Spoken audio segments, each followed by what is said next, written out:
Welcome to section 5.4, solving radical equations. The essential question is how can you solve a radical equation? And you're going to be very familiar with it because it's pretty much the same thing that you've been doing for the last few years in math and solving equations. With radicals, there's just one little thing you need to do. And the first thing you need to do is you need to isolate the radical on one side. Okay, so the radical needs to be by itself. The next thing we're going to do is we're going to raise each side of the equation to the same exponent to eliminate it, and I'll do a lot of problems so you understand that. The last thing is, after you solve it, you have to check your solution, because in this section we're going to have things that are called extraneous solutions, so you have to make sure that all your solutions actually work. All right, so I am on page 262 if you want to follow along. So we're going to solve A here. Now, when you're writing it, make sure you pay attention to what the radical is covering, okay, because that's important. So notice in B, this -1 is not being covered by the radical. Now, we have to isolate the square root, so we're going to divide both sides by 2. X plus 1 equals 2. Now, since the index here is 2, because it's a square root, we're actually going to square both sides to get rid of that radical sign.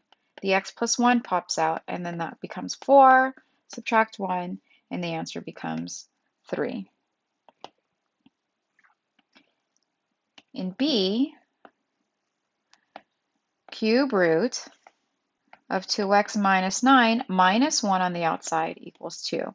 So we have to isolate the radical, so I'm going to add 1 to both sides. Cube root of 2x minus 9 equals 3. Now, since it's the cube root, we're going to cube both sides. The 2x minus 9 is going to pop out. You're going to add 9 to both sides. Divide both sides by 2, and x is going to equal 18. Okay, let's go to the monitoring progress. Let's pick one to do. Let's pick number 1 here. I like number 1 because it's a cube root, and the 9, the -9, is on the outside of that radical. Okay, so we're going to add 9 to both sides. The cube root of x is going to equal 3. Then we're going to cube both sides to get rid of that cube root sign, the radical sign, and x is going to be 27. Okay, so super important just to isolate the radical first. Okay, so let me highlight those so you can see. Here we isolated this by itself. If you were to do number 2, you would isolate that, which is already isolated. Okay, and then here you only isolate this part, which means you would divide both sides by 2. Okay, so let's take a look at the word problem now.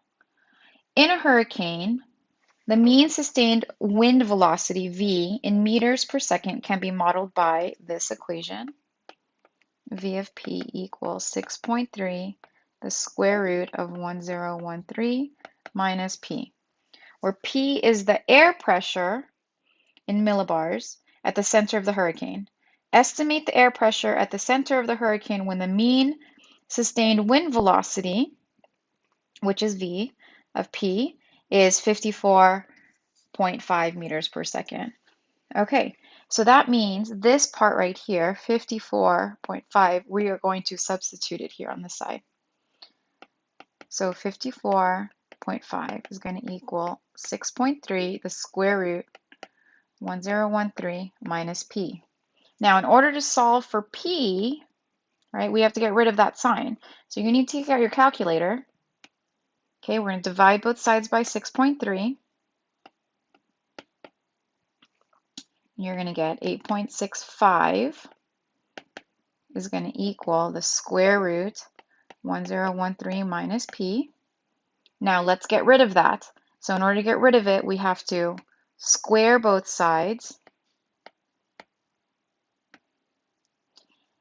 And this is going to become 74.8 approximately, right? There's decimals. This is going to pop out. You're going to subtract 13 from both sides. It's going to become negative 938.2, approximately negative p. So that means P is going to equal 938.2 millibars, approximately.